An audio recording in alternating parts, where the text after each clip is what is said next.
आमच्याकडे एक पत्रिका आलेली, दत्तक मुलगी घेतलेली होती आणि त्या दत्तक मुलीची फक्त तारीख माहिती आणि वेळ माहित नाही.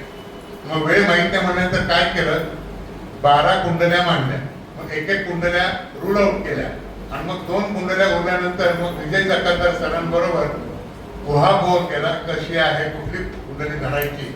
आणि मग त्यावेळेला सर म्हणाले की मुलगी हसताना दात दिसतात का, नंतर ती रागवते का पटकन, मंगळ पटकन दिसतो का तिचा, हे चेहऱ्यावरती दिसतं, हे बघा दिसतंय का.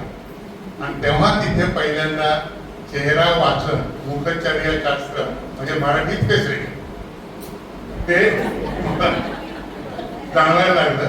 आणि हे जाणवल्यानंतर खूप त्याच्यामध्ये हा शिकवतो का, तो शिकवतो का, हा सांगेल का, तो सांगेल का, बरेच ठिकाणी चौकशी केली. आणि मग विमा मॅडमकडे पहिल्यांदा सुरुवात केली, त्याचप्रमाणे बाकीच्यांकडे शिकलो. पण काय होतं, आपलं पोट एका ठिकाणी शिकून भागत नाही किंवा आपली बुद्धी तेवढी भागत नाही. मग आपण अजून इकडे शिकूया, अजून काहीतरी वेगळं शिकतंय का, असं करत करत खूप ठिकाणी शिकलो. त्याच्यामध्ये काय काय जाणार मी थोडक्यात तुम्हाला सांगतो, लक्षात येईल तुमच्या. पहिली गोष्ट, फेस रिडिंगला कुठल्याही धक्का लागत नाही, कुठलेही गोचर लागत नाही. हाताला लेफ्ट हँड बघू का राईट हँड बघू हा प्रकार नाही. त्याच्यानंतर कुठले उंचवटे किंवा काय बाकीचे थोडे थोडे येतात. पण फेस रिडिंग मध्ये पहिल्यांदा आपण काय करूया, आता ऑनलाईन सगळ्याकडे असल्यामुळे फेस रिडिंगला फोटो येतात किंवा समोर मनुष्य असतो. याच्यामध्ये काय करायचं, पहिल्यांदा आपल्याला फेस रिडिंग का करायचं असतं की बाबा समोरच्या मनुष्यावर विश्वास टाकू शकतो का, तेवढा तो लायक आहे का काही त्रास असणार आहेत का. मग काय करायचं, आपण पहिल्यांदा जो फेस आलेला आहे त्या फेसला हॉरिझॉन्टल एक लाईन घ्यायची, व्हर्टिकल लाईन घ्यायची. व्हर्टिकल लाईन घेतल्यानंतर डावी बाजू उजवी बाजू सेपरेट केली जाते. डावी बाजू उजवी बाजू सेपरेट केल्यानंतर ती सेम यायला पाहिजे, चांगली गोष्ट आहे, आली पाहिजे. म्हणजे 2 डोळे बरोबर आहेत, भुवया बरोबर आहेत, नाकामध्ये बरोबर रेष आलेली आहे, त्याच्यानंतर खालचे पोट बरोबर आले आणि सगळ्यात शेवटी हनवटी. हा सगळा प्रकार व्यवस्थित जर का असला नाही. अगदी उदाहरण द्यायचं झालं तर उत्तर प्रदेशचे मुख्यमंत्री जे आहेत आपले अखिलेश यादव, त्यांचं नाक बघा असं तिरकं आहे, जरा थोडंसं असं नाक थोडंसं तिरकं झालं, शेंड्याला तिरकं झालं.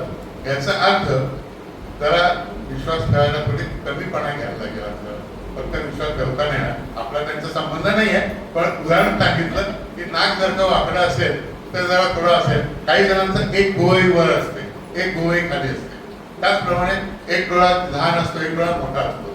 हे सगळं जाणवलं किंवा अगदी सगळ्यांना माहिती असते ना, एक पोट जरा बारीक असतो, कारण एक पोट असा वर गेलेला असतो. मे बी ऍक्सिडेंटमुळे, मे बी तंबाखूमुळे, ऍप्लिकेशन झाल्यामुळे. मग अशा लोकांवरती विश्वास ठेवणं जरा कठीण आहे, हे पहिली गोष्ट लक्षात घ्या. त्याच्यानंतर आता पुढची गोष्ट बघायला गेलं तर उजवी बाजूला काय बाजू, उजवी बाजू दाखवतं जो जमाने को दिखाना, डावी बाजू दाखवतं आपलं आपलं इनर करी. डावी बाजू आपला हार्ट आहे, हार्ट साईडचं आपलं जे स्वतःचं मत आहे, आपल्याला काय वाटतं. बिलकुल ना. अजून कुठं सांगायचं झालं तर आपल्याला सगळ्यांना माहिती असेल, डावा डोळा रिप्रेझेंट करतो चंद्र आणि उजवा डोळा रिप्रेझेंट करतो सूर्य.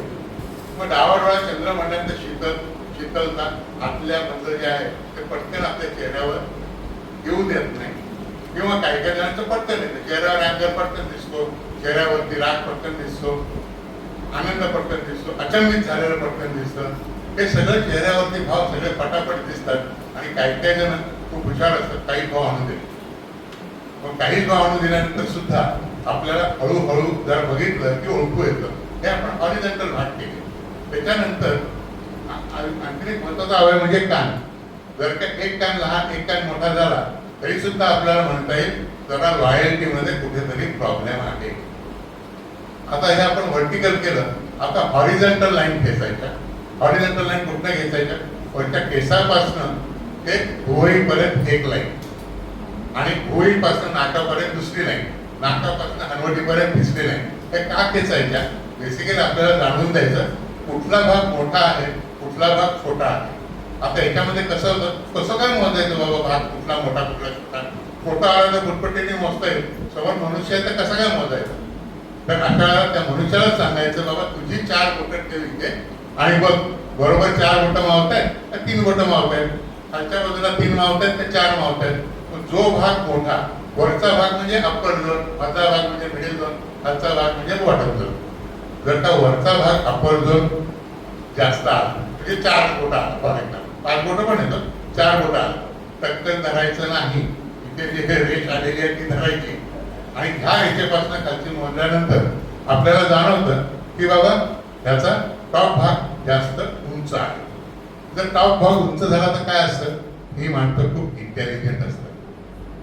थँक्यू सर, बरोबर नव्हतं केलं.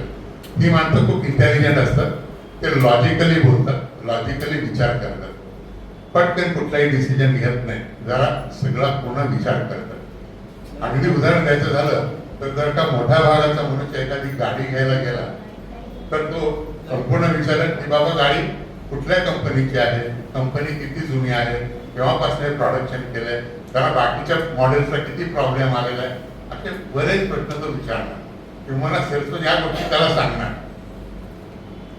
आणि तो पटकन डिसिजन घेणार नाही. तेच जर का मधला पोर्शन जो आहे वहीपासून ते नाकापर्यंत हा जर का थोडासा उंच असला त्याचे प्रॅक्टिकल झोन मधली माणसं आहेत. प्रॅक्टिकल झोन म्हणजे काय, मनी माइंडेड माणसं, त्यांच्याकडे पैसा कमवण्याच्या इच्छा खूप आहेत, मार्ग खूप आहेत आणि त्या दृष्टीने ते काम करतात. आणि इंटेलिजंट वाली जी माणसं आहेत ती जनरली बसून काम करतात आणि जी प्रॅक्टिकल झोनवाली आहेत ती फील्डवाली माणसं आहेत, ती फील्डवर जातात, फील्डवर काम करतात. त्यामुळे त्यांच्याकडे रिप्रेझेंटेटिव्ह, मेडिकल रिप्रेझेंटेटिव्ह किंवा बाकीचे लोक जास्त प्रकारामध्ये तुम्हाला दिसतील, त्या ठिकाणी भुवयांपासून ते नाकापर्यंत त्यांचा अंतर जास्त आहे. त्याच्यानंतर खालचा येतो बॉटम झोन. बॉटम झोन मध्ये नाकाच्या शेंड्यापासून किंवा नाकाच्या खालच्या बाजूला त्याला फिल्टर म्हणतात बरं का. हा पोटाचा जो भाग आहे त्याला फिल्टर म्हणतात. तिथपासून हनवटीपर्यंतचा जो भाग आहे हा जर का जास्त उंच आला तर ही माणसं म्हणजे ज्यांना आवडलं ती गोष्ट करतात. याचा अर्थ विचार करत नाही लक्षाचा भाग नाही, पण मन को भाया मैंने करले. म्हणजे गाडी घ्यायला गेले, गाडी बघा कशी मस्त आहे, आवाज अजिबात येत नाही, फील करा, आतमध्ये बसा, तुम्हाला जाणवेल. ते फील करतील, पण त्याच्यामध्ये कुठल्या कंपनीची आहे, किती वर्षाची आहे, किती जुनी आहे याच्याकडे थोडंसं कानाडोळा करतील, दुर्लक्ष करतील. हा भाग झाला खालच्या बॉटम झोनचा. मग बॉटम झोन मध्ये बऱ्याच गोष्टी येतात. त्याच्यापेक्षा मी आता तुम्हाला वरचा भाग जो आहे कपाळाचा थोडक्यात सांगतो की याला बराच वेळ लागणार आहे, जास्त सांगत नाही. कपाळावरचा जो भाग आहे आता खूप ठिकाणी आपण बघतो इथलं वरचा पोर्शन जो आहे कपाळाचा ते उन्नत असतं, पुढे उभं राहिलेलं असतं. अगदी पटकन सांगायचं झालं तर हास्य जत्रेमधला समीर चौगुले हा त्यांचं असं पुढे आलेलं आहे. असे पुढे आलेले जे आहे उन्नत कपाळ ज्यांचं आहे त्यांचं काय असतं जनरली ते खूप कलाकार असतात, लिखाण त्यांच्याकडे जास्त असतं. आणि दीप्ती मॅडम तुमच्या मुलीकडे मी आता विचारलं मगाशी, तिच्याकडे लिखाणाची आवड खूप आहे, जस्ट माहितीसाठी सांगितली. पण तर त्यामुळे हा वरचा पोर्शन जो त्यांचा जास्त आहे ते कलाकार आहेत, लिहितात, गातात. फक्त आपल्याला अजून अभ्यास करायला लागेल बाबा हा खरोखर गाण्यातला आहे का लिहिण्यातला आहे. बराच मोठा आपण बाकीचं नाही का विचार करायला पण थांबूया. त्याच्यानंतर अजून खालचा पोर्शन आला तर हा खालचा पोर्शन म्हणजे कॉन्सन्ट्रेशन. हा जर का व्यवस्थित आला की तो मनुष्य जास्त कॉन्सन्ट्रेशन करू शकतो, जास्त करू शकतो. त्या मॅडम मागतायत माझ्याकडे, माझं ठिकाणाचं बोलणार नाहीच म्हणून. तर मधला पोर्शन जो आहे तो आपल्याला कॉन्सन्ट्रेशनचा दाखवतो. आणि या कॉन्सन्ट्रेशन मध्ये जर का रेष आली, तीळ आला, जन्मकोण आली की ते काय सांगतं, थोडीशी त्याच्यामध्ये कमी आहे.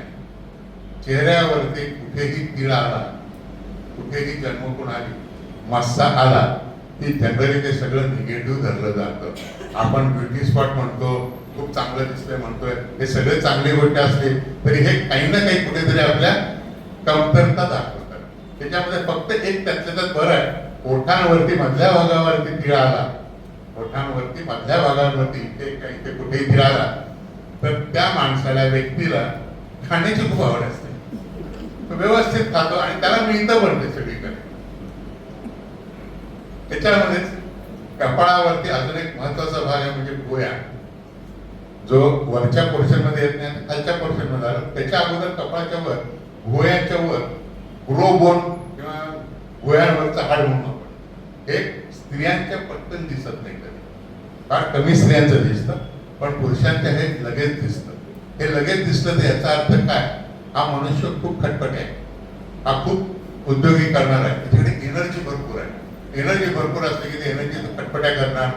मग naturally sources of income multiple होतात, जास्त इन्कम मिळण्याचे चान्सेस असताना नक्की लगेच करू नका, तुझं आहे म्हणजे मिळायलाच पाहिजे इन्कम करून, हे चान्सेस आहेत, एक एक इंडिकेशन्स आहेत. त्याच्याच मध्ये जर का एखादी भुवई, आता या ठिकाणी ज्यांची भुवई कमी झालेली आहे किंवा भुवई विरळ झालेली आहे, त्यांचं काय असतं, बेसिकली सिबलिंग्स किंवा भाऊ बहिणींमधलं प्रेम जरा थोडंसं कमी जाण्याची शक्यता असू शकते. त्याचप्रमाणे त्यांचं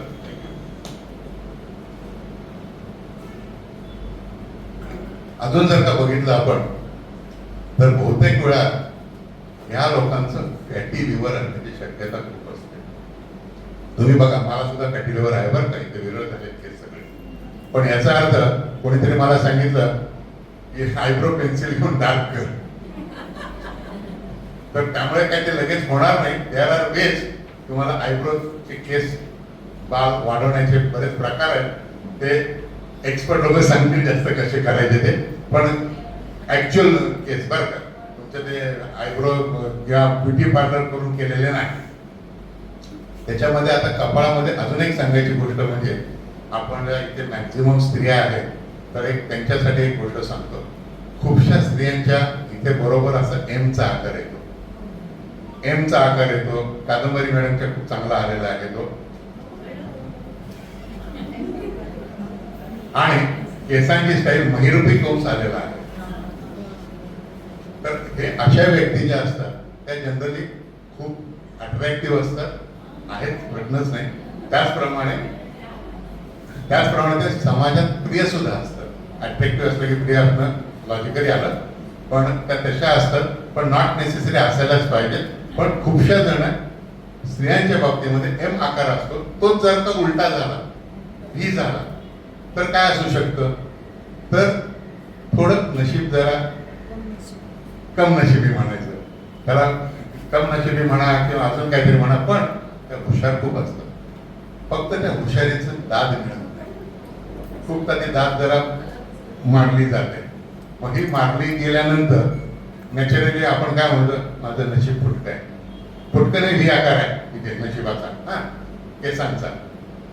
त्याच्यानंतर आता आपल्या या स्वेतू वर्गामध्ये जर का बघितलं, मला माफ करा मी सांगतोय असं आहे, सगळ्या स्त्रियांचे मॅक्सिमम केस सगळ्यांनी मोकळे सोडलेले.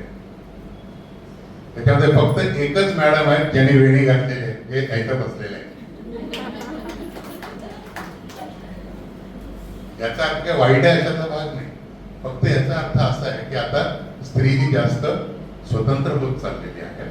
आणि स्वतंत्र होत चाललेले म्हणल्यानंतर कदाचित बंधनं झुकारून देण्याची त्यांची वृत्ती होत चाललेली आहे. याचा अर्थ सगळे बंधनं झुकारून दिले, मोकळ्या करायला ताकदना नाही बरं का. थोडक्यात ते मोकळ्या होत आहेत आणि त्यांना समाज मान्यता सुद्धा मिळत आहे. समाज मान्यता म्हणजे पहिले नवऱ्यापासून, नंतर बाकीच्या आपल्या घरापासून, मग सगळीकडे ही समाज मान्यता मिळाल्यामुळे त्या तशा मोकळ्या झाल्यात आणि खूपदा त्या स्वतंत्र व्यवसाय करतात, बिझनेस करतात, नोकरी करतात आणि त्याप्रमाणे त्या व्यवस्थित झालेल्या आहेत. आणि जास्त करून केस मोकळे सोडण्याचा प्रकार आहे. बाकीचे खूप जण स्त्रिया इथे जे आहेत या सगळ्याच कार्यक्रमात मी बघतो, ते इथं कोणी बांधतात काहीतरी थोडंसं काहीतरी बंधन ठेवतात आणि ते मोकळं सोडत नाही संपूर्णपणे. तर हे थोडंसं बंधन जे आहे ते थोडंसं असतं, कारण मोठं असतं. काही जणी आंबाडा बांधतात व्यवस्थित. आंबाडा बांधतात त्याचा अर्थ अगदी तसंच लावला पाहिजे असं नाही, पण याचा अर्थ जुनंही आवडतात, नवीनही आवडतात, दोन्ही गोष्टीला ते धरून चाललेले आहेत. हे एक एक इंडिकेशन्स आहेत बरं का. हे म्हणजे असंच असायला पाहिजे अशाचा भाग नाही. तर अजून मी बोलू का, थांबवायचंय का?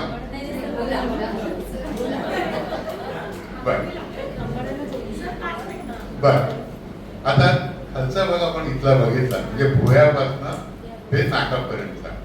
तर ह्याच्यामध्ये सगळ्यात इमिजिएटली आपल्याला आकर्षून घेतं ते म्हणजे नाक. कोणाचं बसकं असतं, कोणाचं चपटं असतं, कोणाचं नट्ट असतं, कोणाचं धारदार असतं, कोणाचं पोटासारखं वर आलेलं असतं. हे प्रत्येकाचे वेगवेगळे इंडिकेशन्स आहेत. तर प्रत्येक इंडिकेशन मी सांगत बसत नाही, फक्त एक जनरली पूर्वीपासून म्हणायचं नाक नक्ट आहे, हे बेकार नाक आहे, मशीनी पाहिलेलं आहे, अजूनपर्यंत पाहिलेलं आहे. पण फेस रिडिंग मध्ये नक्ट नाक सगळ्यात चांगलं. का चांगलं? हा जो नाकाचा पुढचा पोर्शन आहे या ठिकाणी चांगला शेंडा आलेला आहे. असा शेंडा आलेले लोक किंवा बसकं नाक, मोठं नाक हे एका विषयावरती थांबून बसत नाही. ते एक विषय संपला की दुसरा, दुसरा संपला की तिसरा, एकाच अडकत नाही. अगदी उदाहरण द्यायचं झालं तर नरेंद्र मोदींचं नाक घ्या, ते मोठं नाक आहे. मोठं नाक म्हणल्यानंतर एक विषय झाला की दुसरा, दुसरा झाला की तिसरा, हे कंटिन्युअस त्यांचं चाललेलंच असतं. आणि इथे जर का नाकाचा शेंडा जर का व्यवस्थित आलेला आहे तर ह्याचा अर्थ हा मनुष्य पैसा पाणी व्यवस्थित वापरत आहे, काटकसरीने वापरत आहे आणि ह्याला म्हातारपणी त्रास होण्याची शक्यता कमी आहे. व्यवस्थित ठेवून आहे, हे नाकाचं झालं. त्याचप्रमाणे नाक काय रिप्रेझेंट करतं? नाक आपलं गुरु रिप्रेझेंट करतो. बरं का, ते सेटिंगमध्ये थोडंसं चुकत असेल माझं, कारण की पुढचा भाग गुरु करतो, मागचा भाग रवी रिप्रेझेंट करतो. आपला पाठीचा कणा जो आहे हा नाक रिप्रेझेंट करतो. जर का कणा बिघडला गेला असेल तर नाक बिघडलं जातं. हे नाकाचे एक एक आहेत. आणि सगळ्यात मस्त म्हणजे गुरु गाल, गाल रिप्रेझेंट करतात शुक्र. गाल ज्यांचे वर आहेत, माझे वर आहेत करतो, तर ज्यांचे गाल वर आहेत त्यांचा शुक्र चांगला आहे. शुक्र चांगला आहे म्हणजे काय? पैसा पाणी व्यवस्थित आहे, त्यांना पैशाची चिंता करण्याचे चान्सेस नाही आहेत, म्हातारपणी पण नाही आहेत. आता काही काही वेळेला काय होतं, गालावरती धब्बे येतात, गालावरती पॅचेस येतात. म्हणजे याचा अर्थ त्यांच्या शुक्रावरती काहीतरी पॅचेस आले, काहीतरी पैशामध्ये कमतरता येण्याची शक्यता आहे.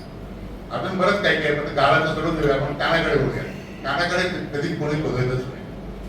कान हा सगळ्यात मोठा अवयव आहे. कानामध्ये द्रव असल्यामुळे आपण जमिनीवर उभं राहू शकतो, हे डॉक्टर सांगतात. जर का तुम्ही स्वतः डॉक्टरकडे गेली ते टेस्ट करायला लावतात. दोन्ही हात पाठीमागे बांधा, डोळे मिटा आणि दोन्ही पायात थोडंसं अंतर कमी करा आणि उभं राहून बघा. तुम्हाला पडण्याचं फिलिंग येतं, उभं नाही राहू शकत. हे डॉक्टर टेस्ट करतात, ENT डॉक्टर टेस्ट करतो. माझी 2-3 वेळा अशा टेस्टिंग केल्या, पडता पडता वाचलो. तर हे कानामुळे जास्त गोष्ट ते डिसाईड केली जाते. त्याचप्रमाणे कान मोठे आहेत का लहान आहे, म्हणजे ह्या इथलं भोईपासून कान सुरू झाले की ते खाली नाकापर्यंत येतात, काढून खाली येतात. त्याच्यावरती किती मोठे आहेत ते दाखवलं जातं. त्याचप्रमाणे जर का ते लहान असले तर छोटे मूग, छोटी बाग, छोटा कान, छोटं ऐकणं, ते जास्त ऐकणार नाहीत कोणाचे. मोठं कान असलं की सगळ्यांचं ऐकून घेतील, दे आर गुड लिसनर्स. आणि त्याच्या पुढचं म्हणजे कानाची पाळी. कानाची पाळी जर का चांगली मोठी स्पष्ट आणि लशी असेल तर परत या माणसांकडे पैसा पाणी मुबलक राहण्याची शक्यता जास्त. त्याच्यामुळे आपण पंजाबी बायका किंवा बाकीच्या मुली त्याच्या कानात असं घालून कान एवढे खाली करतात, त्यांचा इथे धरायचं नाही आपल्याला. आणि प्रत्येक ठिकाणी आता पंजाबीचा विषय निघाला म्हणून सांगतो, प्रत्येक ठिकाणी प्रदेशात गेलात की त्यांचा चेहरा फरक होत असतो, प्रत्येक ठिकाणी वेगळा असतो. म्हणजे सेम आपल्याला लॉजिक लावता येत नाही. पण कानामध्ये मात्र खूप सारं दिसतं. काल मी इंडियन आयडल बघत होतो. इंडियन आयडलमध्ये लक्ष्मीकांत प्यारेला आलेले होते, नितीन मुकेश आला होता. त्याचप्रमाणे रफी साहेबांचे पुत्र शाहिद रफी आले होते. त्या सगळ्यांच्या कानाच्या पाळ्या मोठ्या, भरपूर मोठ्या. तुम्ही बघा जर काय कार्यक्रम परत बघितला. आणि जनरली सकाळी तुम्ही मॉर्निंग वॉकला गेला, जिथे सिनियर सिटीजन्स आहेत, किंवा मंदिरात गेला तिथे सिनियर, त्यांच्या कानाच्या पाळ्या खूप चांगल्या झालेल्या आहेत, मोठ्या झालेल्या आहेत. कारण सिनियर सिटीजन झालेले आहेत, रिटायर्ड झालेले आहेत, पैसा पाणी व्यवस्थित ठेवलेला आहे, जनरली ठेवलेला आहे. आणि असे लोक व्यवस्थित आपला कार्यभाग करतात आणि हे आपल्या मुलामुळांमध्ये जास्त प्रिय असतात. मुलामुळांमध्ये नॅचरली पैसा पाणी म्हणण्याचं मुलाबाळचं जास्त प्रेम करतात, ही गोष्ट पुढची झाली. पण खूप चांगल्या प्रकारे ते हँडल केलं जातं. ते कानाचं झालं. आणि सगळ्यात तुमची आता हनवटी, आपली हनवटी ही बेस आहे.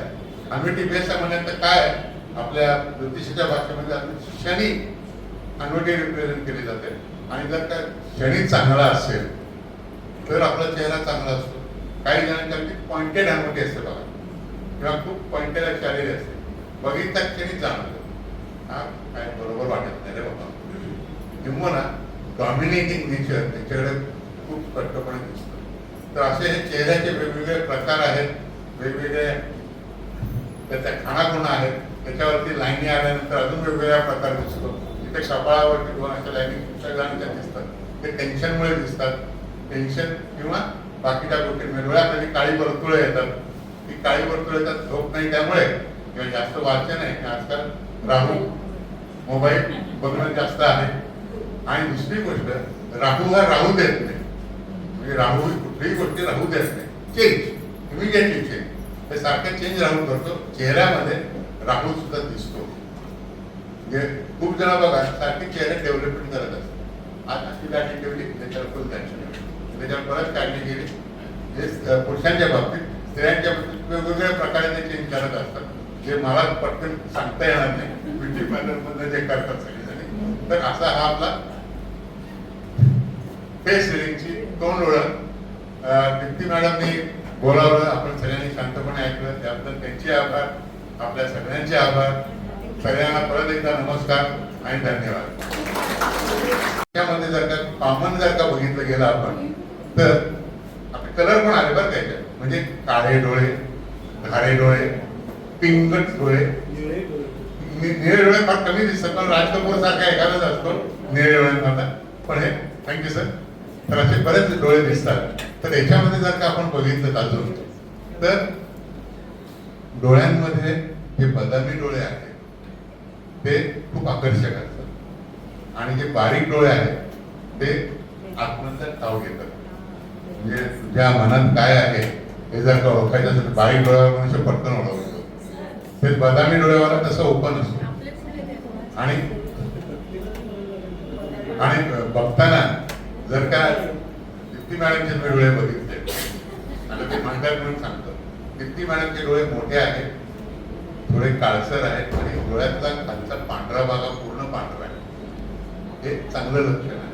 खूपशे जणांचे डोळे थोडेसे आतला पांढरा भाग लालसर दिसतो. खूपशा जणांना झोप नसते, आणि हे झोप नसते किंवा टेन्शन टेन्शन टेन्शन याच्यामुळे डोळ्याखाली काळी वर्तुळे येतात. मुळे सरांना झोप खूप कमी येते, त्या खाली काळे आलेले